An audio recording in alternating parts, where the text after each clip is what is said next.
দিন পরে তোমাদের সামনে আজকে নিয়ে এসেছি হচ্ছে লং ভিডিওর একটা কুকিং রেসিপি। তোমরা দেখতে থাকো, আর তোমরা যদি পাশে থাকো আমি তাহলে অবশ্যই রোজই দেওয়ার চেষ্টা করব। তোমরা কমেন্ট করো আমি রোজই এই কুকিং রেসিপিগুলো দেবো কি না, রেগুলারে রান্নাবান্না। ওয়েলকাম ফ্রেন্ডস, সোমাস ব্লগ থেকে ডেইলি কুকিং ব্লগ নিয়ে এসেছি। আজকে হচ্ছে আমি দুই রকমের, দেখো অনেক রকমের মাছই হবে। এটা হচ্ছে চারাপোনার যে সাইজের যে চারাপোনাগুলো হয় সেগুলোই হাফ করে নিয়েছি। এগুলোই হচ্ছে একটা পাতলা ঝোল করব, দেখতে থাকো তোমরা। মাছগুলো ভেজে আমি নুন হলুদ মাখিয়ে মাছগুলো কিন্তু ভেজে তুলে রাখলাম। তারপরে দেব হচ্ছে প্রত্যেকটা রেসিপিগুলো তোমরা কিন্তু অবশ্যই একটু পাশে থেকো। আর যারা কিভাবে কি রান্নাবান্না করবে, অনেকেই রান্নাবান্না করতে জানো কিন্তু অনেকেই আবার জানো না, তাদের জন্য আমি আরও বিশেষ করে রেসিপিগুলো দিই।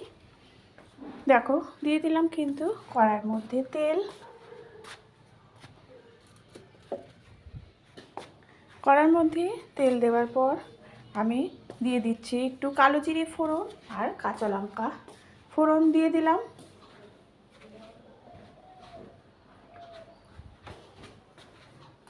কাঁচা লঙ্কা আর কালো জিরে দেওয়ার পর দিয়ে দিলাম হচ্ছে আলু আর সিমটা ভেজে নিচ্ছি। দিয়ে মশলা দিচ্ছি হচ্ছে জিরে আর ধনের গুঁড়ো। জিরে আর ধনের গুঁড়ো দেওয়ার পরে মশলাটা ভালো করে একটু আদা দিয়ে, আদা আর কাঁচা লঙ্কা দিয়ে আমি কিন্তু আদা গ্রেট করে দিয়েছি, কাঁচা লঙ্কা চিড়ে দিয়েছি, কাঁচা লঙ্কা। তারপরে মশলাটা কষানো হয়ে গেলে দিয়ে দিলাম জল আর মাছগুলো দিয়ে দিলাম।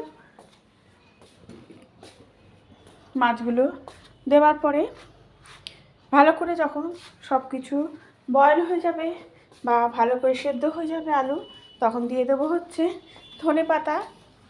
ধনেপাতা দিয়ে আমি কিন্তু মাছটা নামিয়ে নেব। তারপরে করব হচ্ছে বাটা মাছ। দেখো গোটা বাটা মাছ আমি করব হচ্ছে সর্ষে বাটা দিয়ে, সর্ষের গুঁড়ো কিনতে পাওয়া যায়, সেই সর্ষের গুঁড়ো দিয়ে করব। নুন হলুদ আর কাঁচা লঙ্কা দিয়ে আমি সর্ষের গুঁড়োটা একটু জল দিয়ে ভিজিয়ে রেখেছিলাম। মাছগুলো ভাজতে ভাজতে কিন্তু সর্ষেটাও ভেজানো হয়ে গেছে। ততক্ষণ সর্ষের গুঁড়োটা ভেজানো হয়ে যাবে। মাছটা আমি ভালো করে ভেজে নেব, কারণ ছোটো মাছ একটু ভালো করে না ভাজলে কিন্তু খাওয়া যায় না, কাটা থাকে। সেই জন্য আমি মাছগুলোকে বেশ ভালো করে ভেজে নিয়ে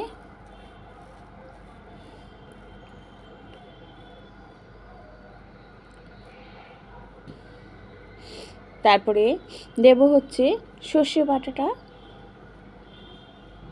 আর এদিকে কিন্তু আমি রেডি করেছি হচ্ছে মালপোয়ার ব্যাটার। মালপোয়া করব। মালপোয়ার মধ্যে লাগছে হচ্ছে সুজি আর ময়দা। সুজিটা একটু বেশি দেবে, ময়দাটা তার থেকে একটু কম। আর চিনি দিয়ে আমি একটু দুধ গরম করে, উষ্ণ দুধ গরম করে আমি এটাকে ভিজিয়ে রেখেছি। বেশ ভেজানো হয়ে গেছে। তারপরে কিন্তু আমি মৌরি দিয়ে আমি একটা একটা করে সব ভেজে নিচ্ছি। মালপোয়াগুলো দেখো কত সুন্দর ভাজা হবে।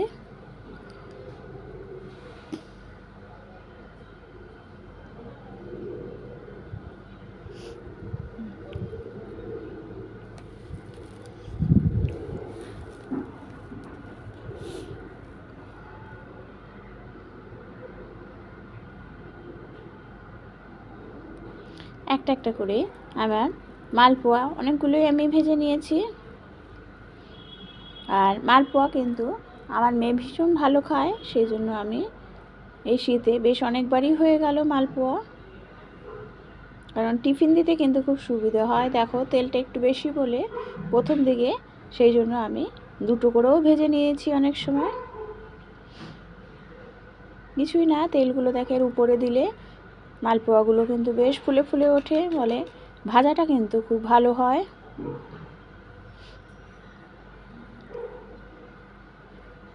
আর ওইদিকে আমি মাছটা করব কালো জিরে ফোড়ন দিয়ে, বেগুন ভেজে নিচ্ছি, বেগুন দিয়ে করব এই সর্ষে বাটার মাছ।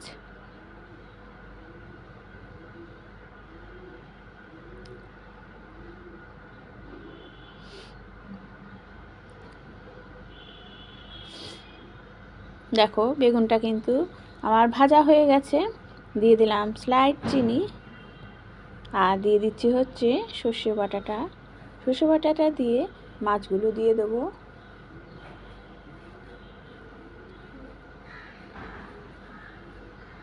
মাছগুলো দিয়ে ভালো করে একটু ফুটিয়ে নেব।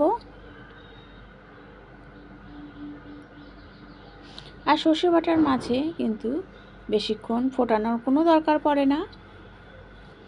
আর এটা কাঁচা লঙ্কা দিয়ে আমি সর্ষে বাটাটা ভিজিয়ে রেখেছিলাম, আর এখন আমি একটু পরেই নামিয়ে নেব। সেই জন্য কাঁচা লঙ্কা সাথে দিয়ে দিলাম হচ্ছে একটু সর্ষের তেল, কাঁচা সর্ষের তেল দেবে, এতে কিন্তু টেস্টটা ভালো হয়। আর দিয়ে দিচ্ছি হচ্ছে ধনে পাতা। নামানোর আগে একটু কাঁচা সর্ষের তেল আর ধনে পাতা দিয়ে কিন্তু মাছটা আমি নামিয়ে নেব।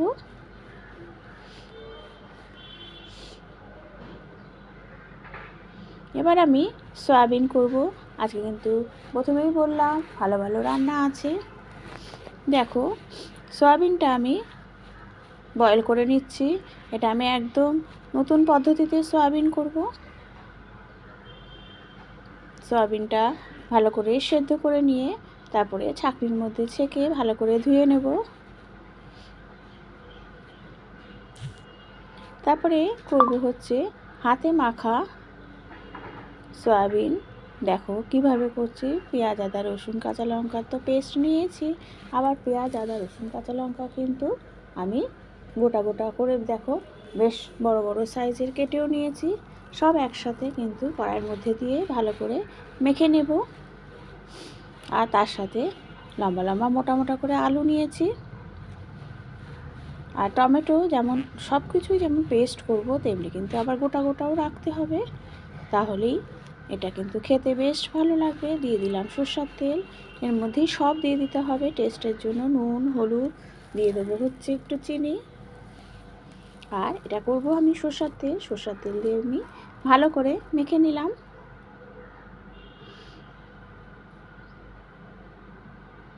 মেখে নিয়ে কিছুই না, এটা কিন্তু শুধু ঢেকে রাখতে হবে।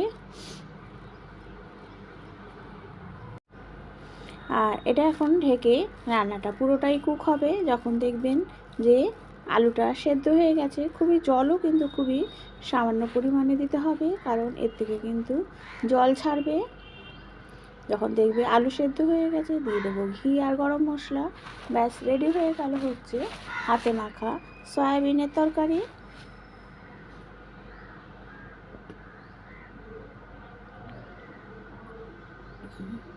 এই সময় কিন্তু একটু ঢেকে দেবে, তাহলে ঘি গরম মশলা পুরো কিন্তু আলু আর সয়াবিনের মধ্যে পুরো মেখে যায়, এতে খেতেও বেশ ভালো লাগে। এইটা কিন্তু সব কিছুর সাথেই ভালো লাগবে, রুটি পরোটা লুচি হোক বা তার সাথে ভাতই হোক।